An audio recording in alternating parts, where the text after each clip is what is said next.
పరిశుద్ధ గ్రంథముల నుండి ఆదికాండము 6వ అధ్యాయము 9వ వాక్యాన్ని చదువుదాం.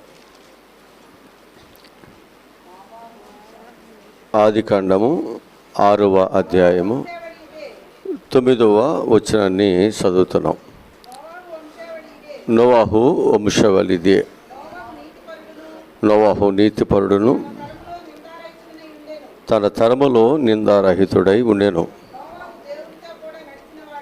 చాలు. నోవాహు దేవునితో కూడా నడిచినవాడు. ఈరోజు మనము దేవుని ఆశీర్వాదములు కలిగినటువంటి నోవాహు కుటుంబాన్ని గురించి మనం ధ్యానం చేస్తున్నాం. ఈరోజు మనము దేవుని ఆశీర్వాదములు కలిగిన నోవాహు కుటుంబాన్ని గురించి మనం ఈరోజు ధ్యానం చేస్తున్నాం. నోవాహు అంటే నెమ్మది. నోవాహు అంటే నెమ్మది. అయితే నోవాహు యొక్క భార్య పేరు రాయబడలేదు. నోవాహు యొక్క పిల్లలు షేము, హాము, యాపేతు. షేమ్ అంటే పేరు లేక నామము అనేటువంటి అర్థాన్ని ఇస్తుంది. హాము అంటే అల్లకల్లోలం, నల్లనివాడు లేక నల్లవాడు. యాపేతు అంటే సౌందర్యము లేక వ్యాపించుట. వీరి యొక్క ముగ్గురు కుమారుల యొక్క భార్యల పేర్లు కూడా వ్రాయబడలేదు. అయితే ఈ కుటుంబము కలిగి ఉన్నటువంటి కొన్ని ఆశీర్వాదకరమైన విషయాలు మనం నేర్చుకుందాం. నోవాహు అంటే ఏమన్నాం? నెమ్మదని. షేమ్ అంటే పేరు లేక నామమని. హాము అంటే అల్లకోలోలము లేక నల్లని వాడని. యాపేతు అంటే సౌందర్యము లేక వ్యాపించుట అనే విషయాల్ని అర్థాలిచ్చేటువంటి కుటుంబంగా ఆ కుటుంబం ఉంది. అయితే ఈ కుటుంబం కలిగి ఉన్నటువంటి కొన్ని విషయాలు మనం నేర్చుకోవటం వల్ల మనము కూడా ఈ కుటుంబం కలిగినటువంటి ఆశీర్వాదాలు మనం కూడా కలిగి దేవునితో నడవటానికి లేక దేవుడిచ్చిన ఆశీర్వాదాలు పొందుకోవటానికి అవకాశం ఉంటుందని ఈరోజు కొన్ని విషయాలు మీ ముందుకు తీసుకురావటానికి మీ ఎదురు నిలబడ్డాను. ఒకటి, ఈ కుటుంబం కలిగినటువంటిది ఏమిటంటే, ఒకటి దేవుని చేత రక్షించబడిన కుటుంబం. ఈ కుటుంబము దేవుని చేత రక్షించబడి ఉంది. పేతురు రాసినటువంటి మొదటి పత్రికలో 3వ అధ్యాయము 20వ వాక్యాన్ని చదువుదాం. పేతురు రాసిన మొదటి పత్రిక 3వ అధ్యాయము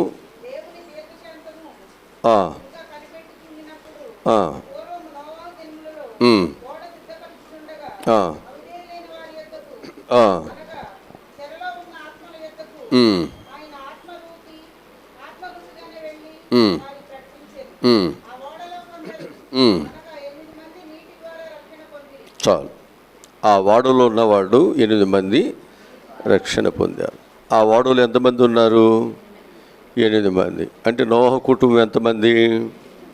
8 మంది కదా. కనుక 8 మందిలో పేర్లు మాత్రము 4 పేర్లు ఉన్నాయి. కానీ ఆ మిగతా 4 ఆడవారి పేర్లు వ్రాయబడలా కదా. కనుక ఈ 8 మంది ఏమయ్యారన్నమాట? రక్షించబడ్డారు. అంతేనా? నేను నా ఇంటి వారు యెహోవాను సేవిస్తాం. మనం చూసుకుంటే భార్య భర్తలు వస్తే పిల్లలు రారు, పిల్లలు వస్తే భార్య భర్తలు రారు, లేక భార్య వస్తే భర్త రాడు, భర్త వస్తే ఇక్కడ మనం చూస్తున్నాం. మరి మన కుటుంబము ఏమవ్వాలి? రక్షించబడాలి. మన కుటుంబం ఏమవ్వాలి? దీవించబడాలి. మన కుటుంబం ఏమవ్వాలి? శాపము నుండి విడుదల పొందాలి, ఉగ్రత నుండి తప్పించబడాలి. మరి మనము ఒక ఆశీర్వాదకరమైన ఒక రక్షణ మార్గంలో మన కుటుంబం ఉందా అంటే లేదనే చెప్పాలి. కనుక ఇప్పుడు మనము ఆ కుటుంబం కలిగినటువంటిది ఏంటి? రక్షణ కలిగి ఉంది. కనుక నేటి కాలం మందు మన కుటుంబానికి ఏం కావాలి? రక్షణ కావాలా? రావాలా వద్దా? కావాలా వద్దా? కావాలి మనకి. కనుక జక్క ఇంటికి రక్షణ వచ్చింది కదా, మన ఇంటికి కూడా రక్షణ కావాలా? కావాలన్నప్పుడు మనం ఏం చేయాలి? మన ఇంటిని మనము రక్షించుకోవటానికి మనం ఖచ్చితంగా మన కుటుంబం కొరకు ఒక రక్షణను మనం కట్టుకోవాల్సిన బాధ్యత ఎవరి మీద ఉంది? నీ ఇంటి మీద నీకే ఉంది. కనుక ప్రతి ఒక్కరూ నీ పిల్లలు రక్షించబడాలని, నీ భర్త రక్షించబడాలని, నీ కుటుంబం అంతా రక్షించబడాలని ఖచ్చితంగా మనం దేవుని దగ్గర ప్రార్థనలు మనం చేయాలి. ఇది మన బాధ్యత. మన బాధ్యతారహితులుగా, బాధ్యత లేనివారుగా మన కుటుంబం ఉండకూడదు. ఎందుకంటే మన కుటుంబాన్ని దేవుడు కట్టినవాడు మనం ఫలించాలని. గత రాత్రి చెప్పే కదా, మనం ఫలించాలని దేవుడు కుటుంబాలు కట్టాడు. మరి మన కుటుంబాలు ఏ విధంగా ఫలిస్తున్నాయి? శారీరకముగా ఫలిస్తున్నాయి, కానీ ఆత్మీయంగా మాత్రము ఫలించట్లా. మరి అలా ఫలించకపోతే మన కుటుంబానికి ఎలా రక్షణ వస్తుంది? ఉగ్రత నుండి మనం ఎలా తప్పించబడతాం? ఏ విధముగా దేవుని యొక్క కృప మన కుటుంబాల మీదకి వస్తుంది? ఒక బాధ్యత కలిగిన బిడ్డగా నీ కుటుంబాన్ని అభివృద్ధి చేయటానికి పగలనక రాత్రి అనక కష్టపడుతున్నవే, మరి నీ కుటుంబాన్ని రక్షించుకోవటానికి కష్టపడాలి. నీ కుటుంబాన్ని దేవుని యొద్దకు నడిపించుకోవటానికి నీకుచ్చిన తెలివితేటలు, తలంతులను ఉపయోగించాలి. ఖర్చు చేయాల్సిందే. చేయాలి, చేయొద్దా? చేయాలి. మరి నువ్వు ఎలా నీ కుటుంబాన్ని దేవుని యొద్దకు నడిపిస్తావో నువ్వు ఖచ్చితంగా నీ కుటుంబాన్ని దేవుని యొద్దకు నడిపించుకోవాలి. కనుక నోవాహు కుటుంబం కలిగి ఉన్నది మొదటిది ఏమిటి? రక్షణ పొందటం కదా, దేవుని చేత రక్షించబడటం. రెండవది దేవుని నీతిని కలిగిన కుటుంబం. ఈ కుటుంబం ఏం కలిగి ఉంది? నీతిని కలిగి ఉంటే సరిపోదు, దేవుని నీతి అని చెప్పాలి అక్కడ. అంతేనా? నీతి అనే దానిలో చాలామంది నేనే దొంగతనం చేయలేదు, ఏ పాపం చేయలేదు, నాకు ఏ చెడు తెలియదు, నేను మంచిదాన్ని అంటారా? వాళ్ళు మంచివాళ్ళు అంటాం, నీతిమంతులు అంటాం. కానీ దేవుని నీతి వేరు, మన నీతి వేరు. అర్థమవుతుందా? మన నీతి వేరు, దేవుని నీతి వేరు. ఇప్పుడు ఈ కుటుంబము ఏ నీతిని కలిగి ఉంది? దేవుని నీతిని కలిగి ఉంది. ఇప్పుడు మన కుటుంబం కూడా ఎవరి నీతి కలిగి ఉండాలి? దేవుని నీతిని కలిగి ఉండాలి. హల్లెలూయా. వాక్యములో చూపిస్తాను. హెబ్రీయులకు రాసిన పత్రిక 11వ అధ్యాయము 7వ వచనం చదువుదాం. హెబ్రీయులకు రాసిన పత్రిక 11వ అధ్యాయము 7వ వాక్యము. విశ్వాసమును బట్టి నోవాహు దేవుని చేత హెచ్చరించబడి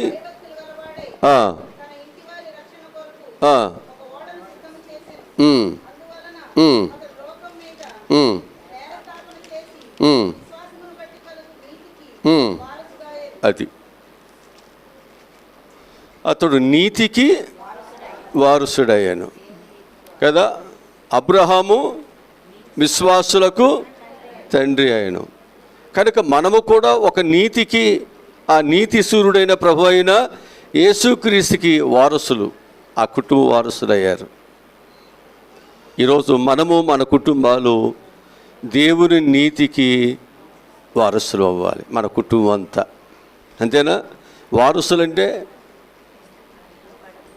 ఆయన పిల్లలు, అంతేనా? ఆయన వారసులుగా కదా ఆ ఇంటి యొక్క అన్నిటి మీద అధికారం ఉండేది. కనుక మనందరము కూడా దేవుని యొక్క నీతికి వారసులమైతే మనందరం దేవుని వారసులమే, దేవుని ఆస్తి అన్నిటికీ వారసులమే. అందుకే నీ కుటుంబము ఏం కలిగి ఉండాలి? ఇక్కడ నీకు ఫ్రిడ్జ్ ఉందా, ఏసీ ఉందా, ఎక్కడ పొలం ఉందా, బిల్డింగులు ఉన్నాయా, మెడలో నగలు ఉన్నాయా, అందం ఉందా? ఇవి నేను అడగట్లేదు. ప్రభు ఇది కూడా అడగట్లేదు. ప్రభు ఏం అడుగుతున్నారు? మన కుటుంబంలో రక్షణ అడుగుతున్నాడు, మన కుటుంబంలో దైవ నీతిని అడుగుతున్నాడు.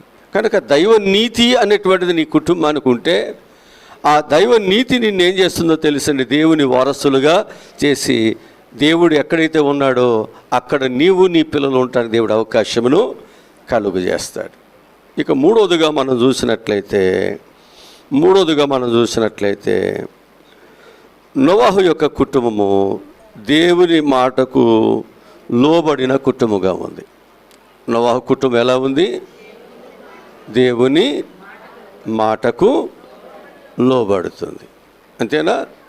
మన కుటుంబం ఎవరి మాటకు లోబడాలి? దేవుని మాటకు లోబడాలి. ఇప్పుడు మనందరము కూడా ఎవరి మాటకు లోబడి ఇక్కడికి వచ్చాం? దేవుని మాటకు లోబడి మనం వచ్చాం. ఇప్పుడు దేవుని మాటకు లోబడి మనం రావటం బట్టి, దేవుని మాటకు లోబడి మనం పని చేయటం బట్టి, దేవుని మాటకు లోబడి మనం దేవుని కొరకు శ్రమలనైనా బాధలైన నిలబట్టును బట్టి దేవుడు ఏం చేస్తాడు? మనకు సహాయము చేస్తాడా? కనుక ఇక్కడ ఈ కుటుంబం ఏం కలిగి ఉంది అనేది మనం చూసినట్లయితే దేవుని మాటకు లోబడటం అనేది కలిగి ఉన్నారు. వాక్యంలో చూపిస్తాను. హెబ్రీయులకు రాసిన పత్రికలోనే 11వ అధ్యాయంలోనే 7వ వచనమే మరొకసారి చదవండి. విశ్వాసమును బట్టి నోవాహు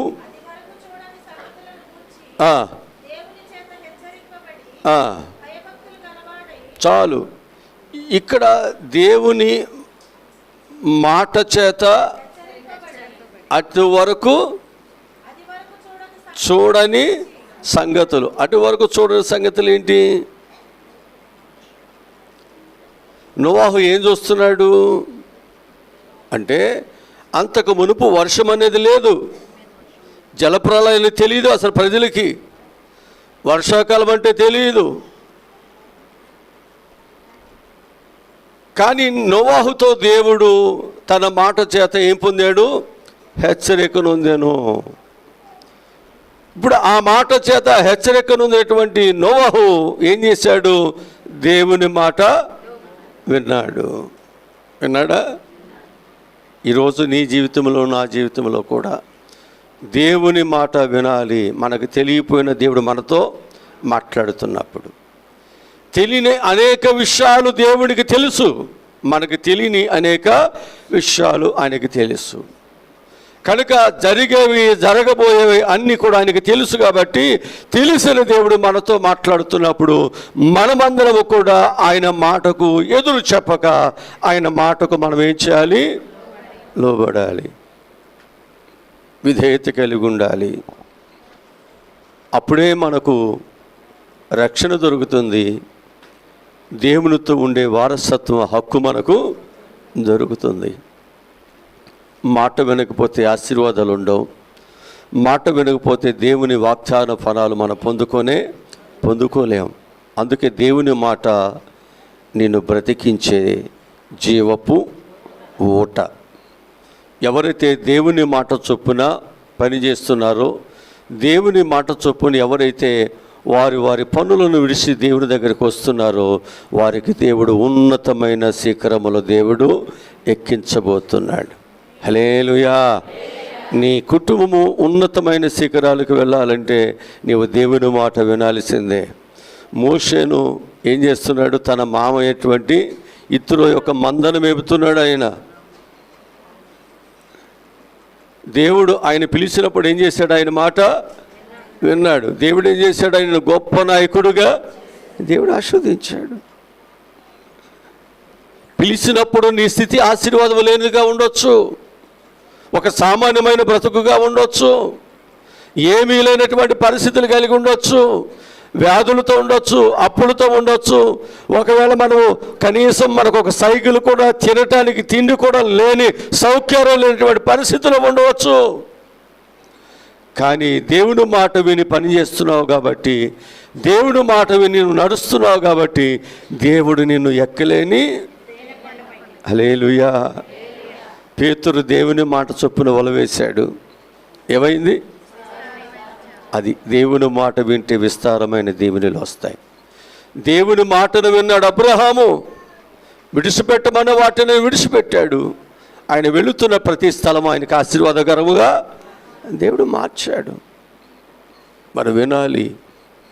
నోవాహు కుటుంబము ఒక్కరు కాదండి, కుటుంబం అంతా వింటుంది. ఇప్పుడు మన కుటుంబాన్ని మనం ఏం చేయాలి?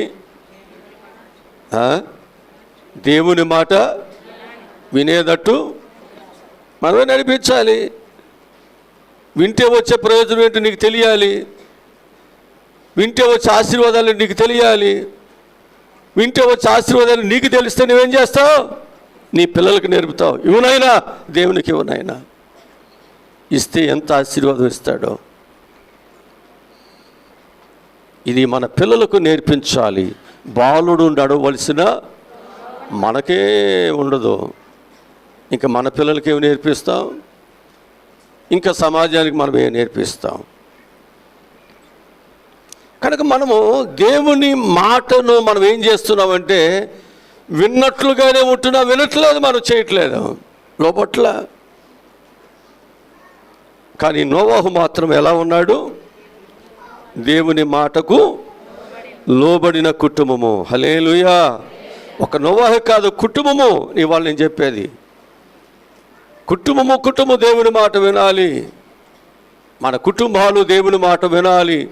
మన కుటుంబాలు దేవుని సన్నిధానం మోకరిల్లాలి. మన కుటుంబాలు దేవుని స్తుతించాలి. మన కుటుంబాలు దేవునితో కష్టమైన శ్రమైన నడవాలి. దేవుని సువార్త వ్యాప్తి కొరకు ఎన్ని కష్టాలైన మన కుటుంబము పడాలి. ఎవరు ఉన్నా ఉండకపోయినా, ఎవరు విన్నా వినకపోయినా, ఎవరు పడినా పడకపోయినా, ఎవరు ఖర్చు చేసినా చేయకపోయినా మన కుటుంబాలు నిలబడాల్సిందే. ఎందుకనంటే మనకు దేవుడు ఎవరో తెలుసు. ఆయన రుసు చూసి తెలుసుకున్నాం. ఆయనకి మనం దూరముగా, ఆయన మాటకు దూరముగా మనం ఉండలేం. ఉండేవాళ్ళు ఉండొచ్చు, కానీ మనం ఉండటానికి వీల్లేదు. వాక్యం చెబుతుంది. ఇక నాలుగోదిగా మనం చూసినట్లయితే దేవుని యందు విశ్వాసము కలిగిన కుటుంబముగా ఉంది. నోహ కుటుంబం ఎలా ఉంది? దేవుని యందు విశ్వాసము కలిగిన కుటుంబము. ఇది కూడా హెబ్రీయులకు రాసిన పత్రికలోనే 11వ అధ్యాయంలోనే 7వ వచనంలో ఈ మాట రాయబడింది. అంతేనా? విశ్వాసమును బట్టేనా? ఈరోజు మన కుటుంబాలన్నీ విశ్వాసము కలిగి ఉంటే మనకు స్వస్థతలు ఉన్నా రాకపోయినా, దేవుని ఆశీర్వాదాలు వచ్చినా రాకపోయినా, మన విశ్వాసత ఏం చేస్తుంది? దేవునికి లోబడుతుంది. మన కుటుంబాలు అవుతాయి, రక్షణ పొందుతాయి. మనం ఏమవుతామంటే దేవుని కొరకు శాశ్వత కాలం నిలబడిపోతాం. అంతే. అది వరకు వారు ఏమీ చూడలేదు, కానీ దేవుని మాటకు లోబడ్డారు. దేవుడు చెప్పిన వాటిని చూశారు. జరపలాని చూశారా? నీటిని చూశారు. నీవు దేవుని మాట వింటే అటు వరకు నువ్వు చూడని ఆ గొప్ప ఆశీర్వాదములు దేవునికి ఇస్తాడు, చూపిస్తాడు. నీకు ఊహించలేవు. అందుకే మన కుటుంబాలన్నీ ఏం చేయాలి? ఆశీర్వాదాల వైపు కాదు, దేవుని మాట వైపు చూద్దాం. దేవుని యందు విశ్వాసత కలిగిన పిల్లలుగా మన కుటుంబాలు మనం కట్టుకోవటానికి సిద్ధపడదాం. నోవాహు అనేకమైన దీవులు కలిగి ఉన్నాడని చెప్పలా, వెండి బంగారములు కలిగి ఉన్నాడని చెప్పట్లా, లేకపోతే నోవాహు అనేకమైనటువంటి చదువులు డిగ్రీలు కలిగిన వాడని చెప్పట్ల. అక్కడ నోవాహు యొక్క కుటుంబాన్ని గురించి ఏమి చెప్తుందంటే, నోవాహు ఎలా ఉన్నాడంట? దేవుని యందు రక్షించబడిన వాడు కుటుంబం ఉంది. నోవాహు యొక్క కుటుంబం ఎలా ఉంది అంటే దేవుని మాటకు లోబడిన కుటుంబంగా ఉంది. దేవుని యందు విశ్వాసము కలిగిన కుటుంబంగా ఉంది. మనకు కూడా దేవుని మీద విశ్వాసం ఉంటే ఏమైపోతాం? బ్రతికిపోతాం. అంతే. నా దేవుడు నన్ను బ్రతికిస్తాడంటే నీకు ఒక విశ్వాసం ఉంటే నువ్వేం చేస్తావు? ఆ విశ్వాసముతో ఎన్ని సంవత్సరాలైన వ్యాధులున్నా, బాధలున్నా, అప్పులున్నా బ్రతికిపోతావు లేదా? నా దేవుడు అప్పులు తప్పిస్తాడు. నీకు విశ్వాసం ఉంటే ఎన్ని సంవత్సరాలైన పాదాలు పట్టుకుని ఏం చేస్తావు? ఆయన నీకు సహాయం చేసేంత వరకు నడుస్తూనే ఉంటావు, బ్రతికిపోతూనే ఉంటావు. విశ్వాసం అంటే నిరీక్షింపబట్టు వాటి యొక్క నువ్వు దేని కొరకై నిరీక్షిస్తున్నావో, దేని కొరకైతే నువ్వు ఆశపడుతున్నావో అదే విశ్వాసం. దాని యొక్క నిజ స్వరూపమే విశ్వాసము. కనుక నీ జీవితంలో నీకు లేని దానిని లేదా నీకున్న కొదువులను దేవుడు తీరుస్తాడని విశ్వాసం అది ఇక్కడికి వచ్చావే, అది దేవుడు తీరుస్తాడని నమ్మిక నీకుంటే ఆ విశ్వాసముతో ఎన్ని సంవత్సరాలైనా దేవుని పాద సన్నిధి విడిచిపెట్టావు. ఖచ్చితంగా నువ్వు ప్రార్థన చేస్తావు, దేవుని పాదాల దగ్గర కూర్చుంటావు. విశ్వాసము లేకపోతే వెళ్ళిపోతావు. అందుకంటాడు, విశ్వాసము లేకుండా దేవునికి ఇష్టులై ఉండుట అసాధ్యము. దేవుని కొరకు ఏమి చేయలేము, ఏమి ఇవ్వలేము, కష్టపడలేము, ప్రార్థించలేము, దేవుని సన్నిధికి రాలేము. కనుక మనలో ఏం కావాలి? మన కుటుంబానికి ఏం కావాలి?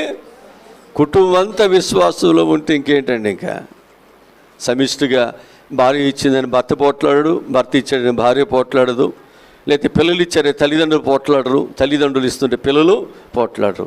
మన కుటుంబం అంతా దేవునికి ఇవ్వాలని వారు సమిష్టిగా దేవునికి సమర్పణ వారు చేస్తారు. అదే ఇక్కడ విశ్వాసము ఆ కుటుంబం కలిగి ఉంది. అందుకే వారిలో విభేదాలు లేవు. ఎవరి కొరకు మనం ఎందుకండి వాడగట్టాలి, ఎవరి కొరకు మనకెందుకండి సువార్త. ఇంకొక విషయాన్ని చెప్తాను. 5వదిగా మనం చూసినట్లయితే నోవహు యొక్క కుటుంబము దేవుని కొరకు కష్టపడిన కుటుంబము. నోవహు యొక్క కుటుంబము దేవుని కొరకు దేవుడు అప్పగించిన బాధ్యతలను నెరవేర్చడానికి వారు ఎలా ఉన్నారు? కష్టపడేవారుగా ఉన్నారు. నిష్ఠూరం కలిగిన వారు లేరు. మేమే చేయాలా, ఎవరు చేయట్లేదు అనేటువంటి నిందాస్పదమైనటువంటి జీవితాలు కలిగిన వారుగా లేరు. వారు నిందించేవారుగా లేరు. వారు ఎలా ఉన్నారు అంటే దేవుని కొరకు భార్య, భర్త, పిల్లలు, వారి కుటుంబం అంతా ఏం చేసేవారుగా ఉన్నారు? కష్టపడేవారుగా ఉన్నారు. ఎంత విలువో దేవుని మాట అంటే కదా. దైవ సన్నిధి అంటే ఎంత విలువో, దేవుని కొరకు కష్టపడటం ఎంత వారు విలువగా భావించారో. ఈరోజు చాలామంది దేవుని పని కొరకు కష్టపడి పని చేయటానికి, దేవుని పనిలో మనం ఉండటానికి మన కుటుంబాలుగా మనం రాలేకపోతున్నాం. మేము ఒక్కళ్ళు వచ్చాముగా, హాజరైపించుకున్నాముగా అంటాం, అంతేనా? అదే భోజనానికైతే కుటుంబాలకు వెళ్తాం. అదే డబ్బులు ఇచ్చేటప్పుడైతే చెప్పండి, మా అబ్బాయికి ఇవ్వలేదే, మా ఇంట్లో ఎంతమంది ఉన్నాముగా, మాకు ఓట్లు లేవనుకున్నారా, ఎవరు చెప్పారు మీకు ఆ పార్టీ అని, అసలు మీకెందుకు ఇచ్చేది, మాకు ఇచ్చేయరాదండి. ఎన్ని లెక్కలు, ఎన్ని మాటలు. ఆ పంచేవాడు లేదా ఈడు మన పార్టీ కదంటే ఆడిని ఎత్తిపోస్తాం.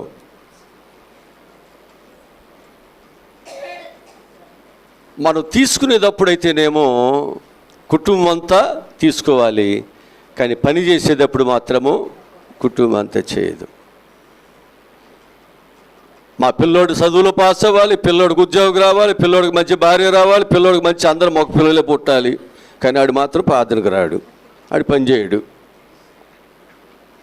ఆశీర్వాదాలు కావాలి మనకి, చాలా స్వార్థము మన జీవితాల్లో.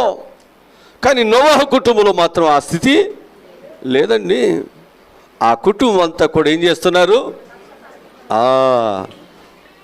దేవుడు అప్పగించిన ఆ ఓడను కట్టే విషయాల్లో నోవహు యొక్క భార్య, నోవహు యొక్క పిల్లలు, కోడలు అందరూ కలిసి పనిచేస్తే ఏమైనా కష్టాలు ఉంటాయా? అందరూ కలిసి పనిచేస్తుంటే ఏదైనా నష్టం వచ్చినా నువ్వే చేసావు అనుకుంటారా? పోట్లాడుకుంటారా? అనుకోరండి. కనుక ఈ కుటుంబం అంతా కూడా ఏం చేస్తుంది? ఈ కుటుంబం అంతా ఏం చేస్తుంది? దేవుని కొరకు కష్టపడుతుంది. కనుక మనందరం కూడా ఏం చేయాలి? దేవుని కొరకు కష్టపడాలి. ఎవరైతే దేవుని కొరకు శ్రమ పడుతున్నారో, ఎవరైతే దేవుని కొరకు కష్టపడుతున్నారో, ఎవరైతే దేవుని కొరకు వారు ప్రేమ అనురాగాలు కలిగినటువంటి వారుగా శ్రమలైన కష్టాలను నిలబడుతున్నారో, దేవుడు వారికి ఉన్నత ఆశీర్వాదములను దేవుడిస్తున్నాడు. 10 తలంతులు ఇస్తే కష్టపడి, 5 తలంతులు ఇస్తే కష్టపడి ఏం చేశాడు? 10 తలంతులు చేశాడు. మరి కష్టపడిన వారికి దేవుడు ఆశీర్వాదాలు ఇచ్చాడా? అంతే. మనం కష్టపడితే ప్రతిఫలాలు ఉన్నాయి, కష్టపడకుండా ప్రతిఫలాలు ఎవరికి ఊరికి రావండి. మనం ఎవరినో చూసి ఏడిస్తేనో, ఎవరినో చూసి బాధపడితేనో, ఎవరో బాగుపడుతుంటే వారంగా చూసి పుసుకళ్ళు కార్చుకుంటూ వాళ్ళు ఎట్టయిపోవాలి అనుకుంటేనో మనకు ఆశీర్వాదాలు రావు. మనకు ఆశీర్వాదాలు ఇచ్చే దేవుని దగ్గర మనం ఏం చేయాలి? ఆయన మాట చొప్పున పనిచేయవారుగా, కష్టపడేవారుగా ఉండాలి. ఏ శ్రమైనా, ఏ బాధ అయినా, ఆ నీతి కొరకు ఆకలి దప్పుకులైన వస్త్రహీనుడుగా ఉన్న దేవుని కొరకు నేను బ్రతుకుతానయ్యా, అదే దేవుని కృప నీ మీదకు వచ్చేది. నీకు గృహాలు కావాలి ఇస్తాడు, వస్త్రాలు కావాలి ఇస్తాడు, వాహనాలు కావాలి ఇస్తాడు, నీకు ఏమి కావాలో అవన్నీ ఇస్తాడు. వాక్యములు ఏమంటుంది? ఎవరైతే తన ప్రాణమును రక్షించుకోవాలని ప్రయాసపడితే తన ప్రాణాన్ని పోగొట్టుకుంటాడు. ఎవరైతే తన ప్రాణమును దేవుని కొరకు పెట్టాలనుకుంటాడో వాడి ప్రాణాన్ని రక్షించుకుంటాం. అంతేనా? మనం దేవుని కొరకు మన ప్రాణం పెట్టాలనుకుంటే దేవుడు నీ ప్రాణాన్ని కాపాడుతాడు. లేదు నాకెందుకులే అని నీ ప్రాణాన్ని, లేకపోతే నిన్ను నీవు ఒకవేళ కాపాడుకోవాలనుకుంటే నీవు చేతులారా దేవుని కాపుతాను పోగొట్టుకుని నువ్వే నాశనం చేసుకుంటున్నావు. నీ ప్రాణాన్ని నువ్వే పోగొట్టుకుంటున్నావు. మనం ఎప్పుడు కూడా దేవుని కొరకు ఏ పరిస్థితులనైనా, ఎలాంటి పరిస్థితులనైనా మన స్వార్థం చూడకూడదు. మనం దేవుని కొరకు నిలబడాలి. నోహు నిలబడ్డాడు, నోహు భార్య నిలబడింది, నోహు యొక్క కుమారులు నిలబడ్డారు, నోహు యొక్క కోడలు కూడా నిలబడ్డారు. మనం నిలబడితే, మన ముందు ఉంటే మన పిల్లలందరూ కూడా అలాగే ఉండాలి. మనం నిలబడాలి. హల్లెలూయా. 6వదిగా చూసినట్లయితే దేవుని కొరకు నోవహు కుటుంబం ఏం చేసిందంటే దేవుని కొరకు, దేవుని పని కొరకు ఖర్చు చేస్తున్నారు. మరి ఆ వాడ కట్టడానికి ఊరినే వస్తాయన్నీ? అన్నీ ఊరికనే వస్తాయా? డబ్బులు ఖర్చు చేయొద్దా? అన్ని పరికరాలన్నీ ఊరికనే వచ్చేస్తాయా? ఇప్పుడు దేవుడు ఏమన్నాడు? ఈ వాడని నువ్వే, ఎన్ని అంతస్తులు వాడది, ఎంత పెద్దవాడా, అంత పెద్దవాడును ఖర్చు చేయటానికి ఆయన ఏం చేస్తున్నాడు? ఆ కుటుంబం అంతా ఖర్చు అయిపోతుంది. అందరు సంపాదించుకుంటుంటే, పొలాలు కొట్టుకుంటూ, పిల్లలు పెళ్ళిళ్ళు చేసుకుంటుంటే, ఈయనేమో పిల్లలు అందరిని అలా పెట్టేసి ఏం చేస్తున్నాడు? దేవుని కొరకు ఖర్చు అయిపోతున్నాడు. మన కొరకు ఖర్చు అయిన యేసయ్యను దేవుడు తన తండ్రి విడిచిపెట్టాడా? భూమి మీద, ఆకాశం మీద, అన్నిటి మీద ఆయన అధికారిగా చేశాడు. అన్ని నామముల కంటే పైనామం ఇచ్చాడు. ఆయన నామములోనే ప్రార్థన చేస్తేనే ప్రతి ఆశీర్వాదము ఒక అధికారము దేవుడు ఇచ్చేశాడు. హల్లెలూయా. ఈరోజు మన యొక్క జీవితాలలో గొప్ప దీవెనలు, గొప్ప ఆశీర్వాదాలు మనం పొందాలంటే మనం దేవుని కొరకు ఏమవ్వాలి? ఖర్చు చేయాలా? ఖర్చు చేయాలా లేదా? మన ఇంట్లో పెళ్ళికో, పుట్టినరోజులకో, లేకపోతే ఇంకో మనకి ఏదైనా పండుగలు వస్తేనో ఎంత ఖర్చు చేస్తామో. వాళ్ళ చీర ఏంటి నా చీరతో పోటీయా? వాళ్ళ భోజనాలు ఏంటి మా పిల్లల భోజనాలతోనా? మనం ఒకరిని మించి ఒకరికి ఏం చేస్తాం? ఖర్చు చేస్తున్నాం. కానీ దేవుని దగ్గరికి వచ్చేసరికి ఎన్ని లెక్కలేస్తాము. అవునా? మనం ఏదైనా బట్టలు కొనుక్కోవాలన్నా, ఏదైనా కొనుక్కోవాలన్నా కాస్ట్లీగా కొంటాం. కానీ దైవజనుడు కొనాల్సి వస్తే ఏం చేస్తాం? ఏదో ఒకటి కొని కుట్టించుకుని పాస్టర్ గారు కుట్టించుకుపోతే మళ్ళీ ఏమంటారు?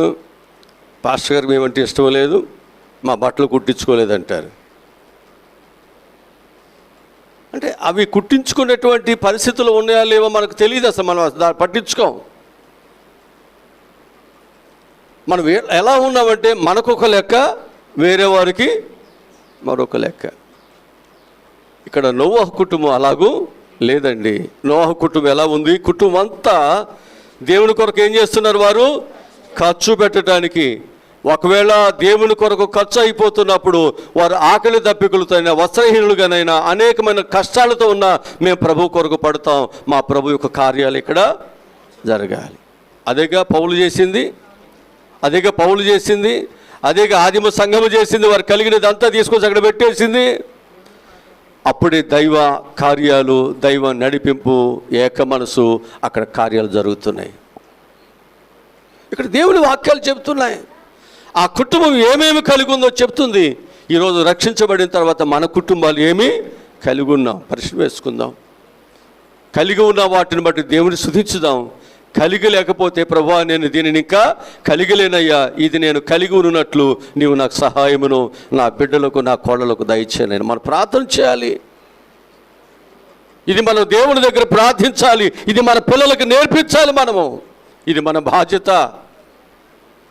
మనం చనిపోయినా మనం చూపించిన మార్గంలో మన పిల్లలు నడుచుకోవాలి.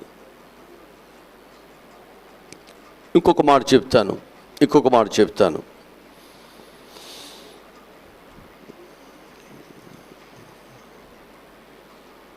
ఆదికాండం 6:22 అంటాడు, దేవుడు అప్పగించిన పని విషయంలో వారు ఒక బాధ్యత కలిగి పనిచేస్తున్నారు.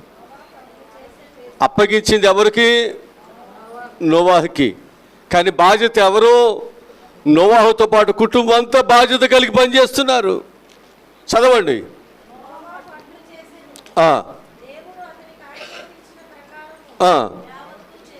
ఆజ్ఞాపించిన ప్రకారము యావత్తు. యేసుప్రభువు కూడా అలాగే చేశాడా? తండ్రి అప్పగించిన యావత్తు. మరి మనకు అప్పగించిన యావత్తు చేస్తున్నామా? అడ్డంగా ఊపుతున్నాం, నిలువు ఊపుతున్నామండి. మనం చేస్తున్నావా? మరి చేయకపోతే పరలోకానికి వెళ్తావా? మన దేవుని వారసులువా? నరకానికి పోతావా?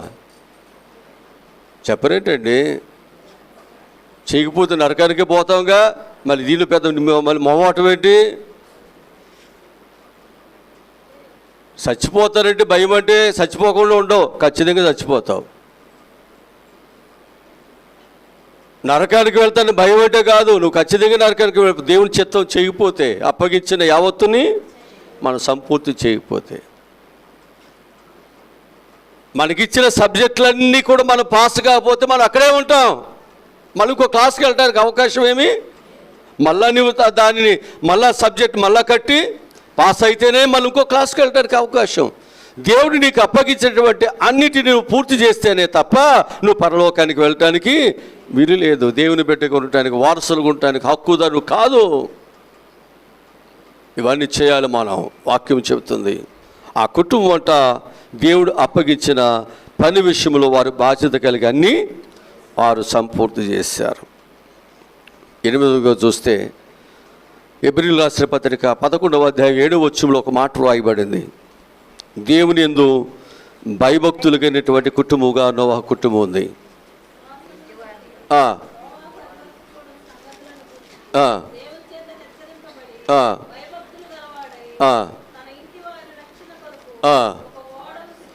అంతేనా? భయభక్తులు కలిగిన వాడైతేనే ఇంటి యొక్క కుటుంబాన్ని బాధ్యత కలిగి రక్షించుకుంటాడు. భయం భక్తి లేదనుకోండి, తినుతూ త్రాగుతూ తన కాలాన్ని గడిపేసుకుంటాడు. రేపటి గురించి, పిల్లల భవిష్యత్తును గురించి, చదువుల గురించి, వారి యొక్క వివాహాల గురించి, వారి యొక్క మంచి మర్యాదల గురించి ఒక ఆలోచన లేనటువంటి వాడుగా, ఆ భయం భక్తి లేని వాడుగా, కుటుంబాన్ని గురించి, భార్యను గురించి లేని వాడుగా ఉంటే అతని ఇష్టమే. ఆడు కడిపే వాడికి దేవుడు. అంతేనా? భార్య, పిల్లల కుటుంబం ఉండదు. ఏ రోజుకు ఆ రోజు వారి జీవితాన్ని అలా ఏం చేస్తారు? బాధ్యత రహితులుగా, బాధ్యత లేని వారుగా వారి కుటుంబానికి వచ్చి వెళ్ళిపోతారు. కానీ ఈ కుటుంబం ఎలా ఉందంట? దేవుని యందు భయభక్తులు కలిగి ఉన్నారు. ఆ భయభక్తులు కలిగి ఉన్నారు కాబట్టి దేవుని మాటను బాధ్యత కలిగి పనిచేస్తున్నారు. అంతేనా? ఆ భయము భక్తి ఉన్నప్పుడే బాధ్యత వస్తుంది. ఆ బాధ్యతలోనే ప్రతి దానిని జాగ్రత్తగా మనం చేస్తాం. కొంతమందికి ఏమి ఉండదు. మన సంపాదన ఏంటి, మన ఖర్చులు ఏంటి, మనమేంటి, రేపు మన భవిష్యత్తు ఏంటి, ఇవేమీ పట్టించుకోడు. ఈరోజు తిన్నామా, ఈరోజు కట్టుకున్నామా, ఈరోజు అయిపోయింది, ఇక రేపు తర్వాత వెళితే పనికి వెళ్తే ఉన్నట్టు, లేకపోతే లేనట్టు. ఏదైనా బాధలు వస్తే ఎవడొకరి దగ్గరికి వెళ్దాం, చేతులు పెడదాం, ఇస్తే తీసుకుందాం, ఇచ్చిన తర్వాత డబ్బులు ఇమ్మంటే ఎగ్గొడదాం, పోట్లాడదాం. రొటీన్ మన జీవితాలు. మనం ఏమైపోయాము అంటే ఒక బాధ్యత, ఎన్ని సంవత్సరాలు గడుస్తున్న బాధ్యత ఉంటలా, భయం ఉండలేదు. అయ్యో పిల్లలు వచ్చేస్తున్నారు అక్కడికి, రేపు వారిని కుటుంబస్తులు కట్టాలి.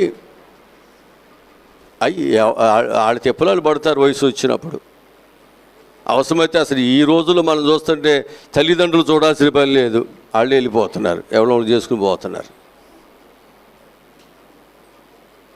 మనం ఇట్లా వదిలేస్తున్నాం, గాలికి వదిలేసేట్టు అయిపోతుంది పరిస్థితి. కుటుంబ విషయాల్లో బాధ్యత ఉంట్లా, పిల్లల విషయాల్లో బాధ్యత ఉంట్లా. మనం ఎవరో ఒకరికి మనము ఇవ్వాల్సినటువంటి కట్నం మనం ఇవ్వలేకపోతే, ఒక నాణ్యత కలిగిన వాడికి ఇవ్వలేకపోతే, మన దగ్గర డబ్బులు లేకపోతే మనం ఏం చేస్తాం, ఎవరో ఒకరికి ఇచ్చేస్తాం. బ్రతుకంతా ఏం చేయాలి, పిల్లలు చూసి.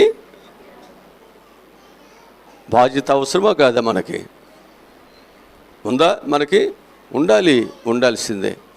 మనకు బాధ్యత ఉంటే నేను తిన్నా తినకపోయినా నా బిడ్డలు బాగుండాలి, నా కుటుంబం బాగుండాలి, నా సంసారము బాగుండాలి. ఇదే ఆశతో మనం ఏం చేస్తాం, రాత్రి పగలు ఓపిక లేకపోయినా పని చేస్తాం. అవసరమైతే జ్వరం వస్తే, అయ్యో నా జీతంలో నేను వెళ్ళని రోజులు కట్ అయిపోతే అని ఓపిక తెచ్చుకుని మనం వెళ్తాం. రేపొద్దు నేను ఆ డబ్బులు నాకు రాకపోతే నేను చాలా కట్టుకోవాల్సిన బాధ్యతలు ఉన్నాయి, మళ్ళీ నేను ఎలా కడతాను? ఆరోగ్యం ఉండి కాదు, బాధ్యత ఉండి ఈ పనులన్నీ చేసుకునేది. నోవాహు కుటుంబం ఎలా ఉందన్నమాట, దేవుడు అప్పగించిన పని విషయంలో బాధ్యత కలిగిన కుటుంబంగా కనిపిస్తుంటుంది. కనుక ఈ దేవుని యొక్క బిడ్డలుగా ఉన్నటువంటి ఈ నోవాహు కుటుంబం ఎలా ఉందంటే, దేవుని యందు భయభక్తులు కలిగిన కుటుంబం. అందుకంటాడు, దేవుని యందు భయభక్తులు గలవారు ఇలాగూ ఆశీర్వదించబడతారు. భయభక్తి కలిగినటువంటి యోసేపు పాపమునకు దూరముగా పారిపోయి దైవ ఆశీర్వాదాలు సంపాదించుకుంటూ ఉన్నారు. ఈ భయభక్తులు కలిగినటువంటి వారికి దేవుడి ఆశీర్వాదాలు వారి పిల్లలకి దేవుడు ఎప్పుడూ దేవుడిస్తాడు. మనందరము కూడా ఎవరి యందు భయభక్తులు కలిగి ఉండాలి, దేవుని యందు భయము భక్తి కలిగి మనం జీవించాలి. ఆ భయము భక్తి ఉన్నప్పుడు, అయ్యో దేవుడు చూస్తున్నాడే, నేను ఇది చేయకూడదు, నేను ఇలా ఉండకూడదు, ఇలా బ్రతకూడదు, నేను దేవుని చెందినవాడు కదా అని చెప్పేసి మనకి ఏమనిపిస్తుంది అంటే, ఒకవేళ ఆ ఆలోచన తలంపులు ఉన్న ఆ పని చేయడానికి మనం వెళుతున్నప్పుడు మనకు ఒక భయం అనేది వస్తుంది. అయ్యో నేను ఆ పని చేయకూడదని మళ్ళీ వెనక్కి వచ్చేస్తాం.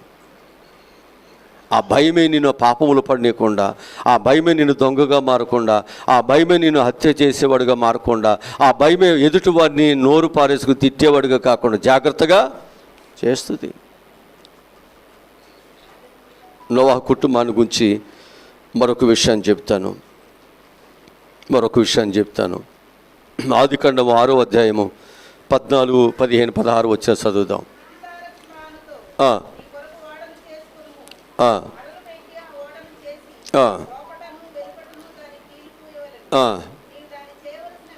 అంటే ఇక్కడ దేవుడు తనకు అప్పగించినటువంటి పనికి ఇంజనీరింగ్ ఎవరు అంటే మొదటి ఇంజనీర్ ఆయనేగా. ఈ భూమి మీద ఇంజనీరు అనేటువంటి వర్క్ చేసినటువంటి వారు ఎవరైనా ఉన్నారంటే అది ఎవరు? నోవాహు ఒక్కడే. హల్లెలూయా, హల్లెలూయా. ఈ భూమి మీద మొదటి ఇంజనీర్ ఎవరన్నమాట? నోవాహు. ఆయన పని చేశాడు, మొదటగా సక్సెస్ అయ్యాడు. డాక్టర్ అయితే 1, 2 తీసేస్తే తప్ప డాక్టర్ అవడం అనుభవం రాదంటామే. నేను 1, 2 తీసేయాల. ఆయన ఏ పని అయితే చేశాడు ఆ పనిలో సక్సెస్ అయిపోయాడు. ఇంత కూడా లోపం అనేది ఎక్కడ రాలేదు కదా. ఆ ఓడ కట్టిన తర్వాత ఆ ఓడ నీటిలో అరారత్ కొండ మీద అక్కడ ఆగినంత వరకు ఎన్నాళ్ళు ఉన్నాడు? అక్కడ ఎన్నాళ్ళు ఉన్నాడు? ఎన్ని రోజులు? ఎన్ని రోజులు ఉన్నారు? 40 రాత్రి పగలు వర్షం వచ్చిందండి. అక్కడ చదవండి, ఉంది వాక్యం ఉంది, చదవండి వాక్యం చదవండి.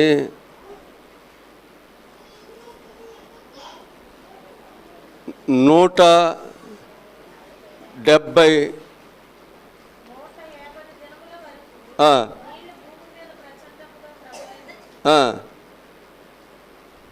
ఇంకా చదవండి.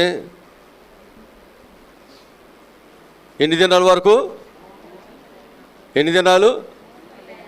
మరి ఏంటి ఇందాక 30-40 అంటారు, 30-40 అంటారు ఏంటండి? 40 రాత్రులు పగలు వర్షం వచ్చింది. వర్షం వచ్చితే తగ్గాలిగా.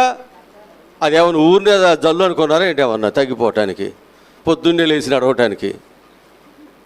కొండలు మునిగిపోయండి.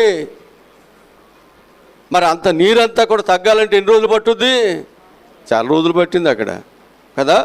కనుక అన్ని రోజులు ఆ వాడ ఒక్క చుక్క కూడా లోపలికి రాకుండా ఎంత జాగ్రత్తగా ఇంజనీరింగ్ పనిచేశారు చూసారా? ఎంత జాగ్రత్త చేశారు. హల్లెలూయా, హల్లెలూయా. అంటే మొదటి ఇంజనీరింగ్ వర్క్ ఎవరిదనమాట? అబ్బా, అంటే ఆ చక్కని టెక్నాలజీ కలిగిన కుటుంబం అండి. ఆ కుటుంబం అందరూ టెక్నాలజీ కలిగిన కుటుంబం అండి. ఇంకొక మాట చెప్తాను ఆ కుటుంబాన్ని గురించి. మనకి ఆదికాండము 6వ అధ్యాయము 21 వచ్చి చదివితే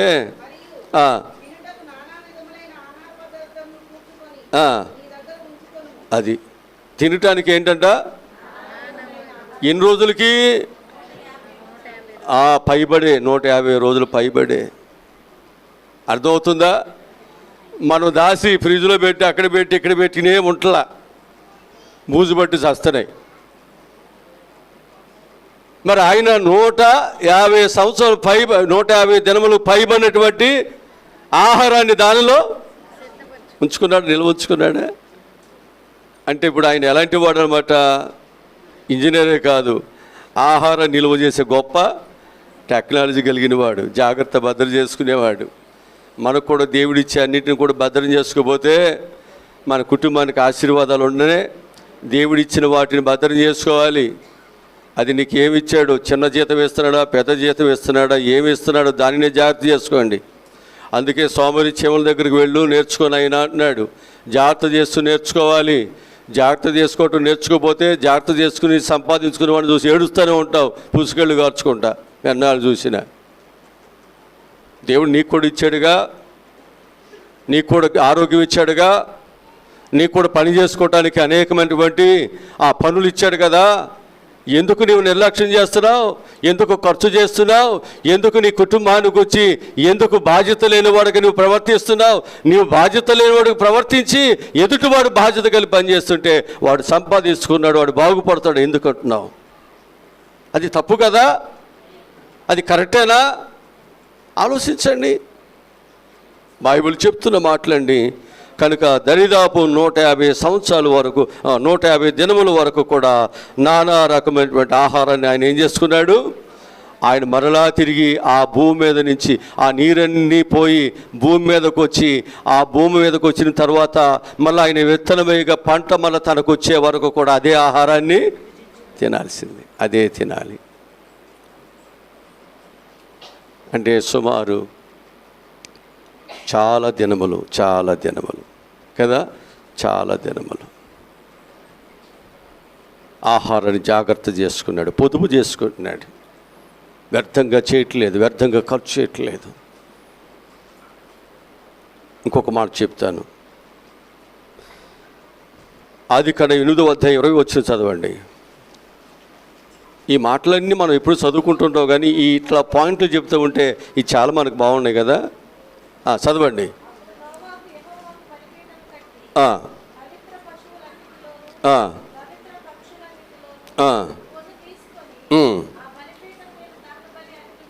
చూసారా? అంటే జలప్రళయం చేత అన్నీ కొట్టుకుపోయినాయి, మీ కుటుంబం మాత్రమే బ్రతికింది. మళ్ళీ ఈ కుటుంబం ఏం చేసింది? ఇప్పుడు మొదటి ఆరాధన చేయటానికి బలిపీఠమును కట్టింది. మొదటి ఆరాధనలో దేవునికి అర్పించడానికి ఆ బలిపీఠం మీద పవిత్రమైనటువంటి పశువుల నుండి పక్షుల నుండి కొన్ని తీసుకున్నాడు కదా. అబ్బా, దేవునికి అవన్నీ ఇంక నా దగ్గర ఏముండే అయ్యా, ఇన్ని రోజులు తినేసాక ఏమని నా దగ్గర అని అల్లా. ఆయన దేవునిని మొదటిగా ఆరాధన చేసినటువంటి వాడుగా ఉన్నాడు. హల్లెలూయా. మన ఆరాధనలో మొదటి వారుగా మనం ఉండాలి దేవునిలో. ఎప్పుడుగప్పుడు వచ్చాములే, వద్దొద్దు, అట్లా వద్దు. మొదటి వారుగా మనం ఉందాం దేవుని దగ్గర. ప్రభు అంటాడు, నేను మొదటి వాడిని, కట్టుబడేవాడు. దేవుడు నిన్ను తలగా చేయాలన్నాడు, దేవుడు నిన్ను పైవానిగా చేయాలన్నాడు. నీ చెయ్యి అందరికంటే పైగా ఉండాలంటున్నాడు దేవుడు. మరి నిన్ను అన్నింటిలో మొదటగా ఉంచాలనుకున్నప్పుడు దేవుని దగ్గర నువ్వు ఎందుకు చివరిగా ఉంటున్నావు? ఎందుకు నువ్వు లాస్ట్గా ఉంటున్నావు? ఎందుకు నువ్వు దేవుని విషయాలు చాలా మరుగుజ్జుగా ఎందుకు ఉంటున్నావు? నీ చేతులు ఎందుకు కురుసుగా ఉంటున్నాయి? ఎందుకు దేవుని విషయాలు నిర్లక్ష్యంగా ఎందుకు ఉంటున్నావు? దేవుడేమో నిన్ను ఇంతగా ప్రేమిస్తుంటే నీవెందుకు దేవుని ప్రేమించలేకపోతున్నావు? మన కుటుంబాలు ఎప్పుడైనా ప్రశ్నించుకున్నావా? ఆలోచించావా? ఒక మాట చెప్పి ముగిచ్చేస్తాను. ఇక ఆదికాండము 9వ అధ్యాయం మొదటి వచ్చిన చదువుదాం. మరియు దేవుడు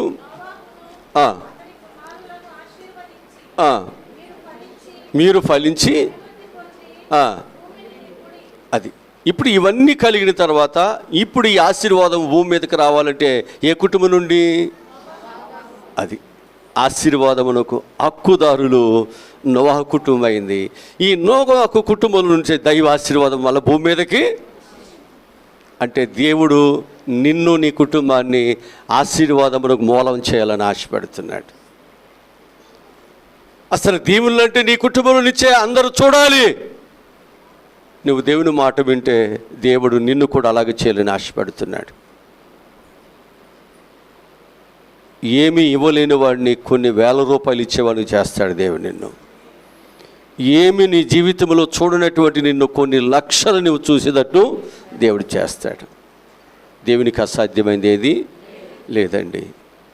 అయితే మనం దేవుని మాట వినకపోవటమే అనేకమైన కార్యాలు మన జీవితాల్లో అసాధ్యమవుతున్నాయి, జరగట్లా, అలాగే మిగిలిపోతున్నాయి. మనందరం చక్కగా దేవుని మాటకు లోబడదాం. ప్రతి మోకాలు, ప్రతి నాలుక దేవునిని స్తుతించాలి, లోబడదాం, విధేయత కలిగి ఉందాం, దేవుని కొరకు పని చేద్దాం, శ్రమలైన కష్టాలైన నిలబడదాం. మన కుటుంబాల కొరకు కోర్టుకైనా వెళ్తాం, పోలీస్ స్టేషన్కైనా వెళ్తాం, దేనికైనా గోసి పెడతాం. దేవుని కొరకు మాత్రం ఏ పని, ఇది మన కాదు, మంద కాదుగా, నాకెందుకు, ఏదైనా పోట్లాటకి వెళ్ళాలంటే పాస్టర్ గారు పోట్లాడతాడులే. ఇప్పుడు పాస్టర్ గారు సమాజంలో ఎట్లా ఉండాలి? ఈయన బాగా పోట్లాడతాడు, ఈయన బాగా గొడవలాడతాడు, ఈ మహా గడిసోడు అని అందరూ అనాలి. మీరు మాత్రం ఎలా ఉండాలి? అది మీరు అడిగితే నేను ఎందుకు అడుగుతాను? ఇవన్నీ నా దాకా ఎందుకు వస్తుంది? ఇది మాది కాదుగా. మరి సమస్యలు నాయా, నా పిల్లలు తెచ్చారా, నా భార్య తెచ్చారా, నేను తెచ్చానా? ఎవరు ఇవన్నీ? ఏ కుటుంబానికి సంబంధించినవి, ఏ ఇంటి పేరుకు సంబంధించిన ఇవన్నీ లేదే. కానీ మనకు బాధ్యత లేదు. నాది కాదుగా, అది నాదైతే నేను పట్టించుకుంటాను, నాది కాని దరకు నాకెందుకు? ఇలా మన జీవితాల్లో ప్రభు కూడా ఉన్నట్లయితే మనకు ఈ రక్షణ, ఈ ఆశీర్వాదాలు, దీవులను మనకు వచ్చాయా? మనకు వచ్చే కానే కాదు. ఆయన మాట త్రోసివేసి ఆయన మాటను నిరాకరించి వెళ్ళిపోయిన ఆదాము కుటుంబం కొరకు మరలా ఆయన పరలోకాన్ని విడిచిపెట్టి ఇక్కడికి ఎందుకు రావాలి? ఈ కష్టాలన్నీ ఎందుకు? ఇవన్నీ మనం నశించిపోవటం ఆయనకి, అందుకే దేవుడు మరలా వచ్చాడు. వీరేం చేస్తున్నారు వీరికి తెలియదు నాయన, వీరిని క్షమించు నాయన. ఈరోజు నీ జీవితమును దేవుడు ఒక ఉన్నతముగా నోవహు కుటుంబాన్ని దీవించినట్లు, ఆస్వాదించినట్లు దేవుడు మనల్ని కూడా దీవించునుగాక. ప్రార్థన చేసుకుందాం. తల్ల వచ్చండి, ప్రార్థన చేసుకుందాం.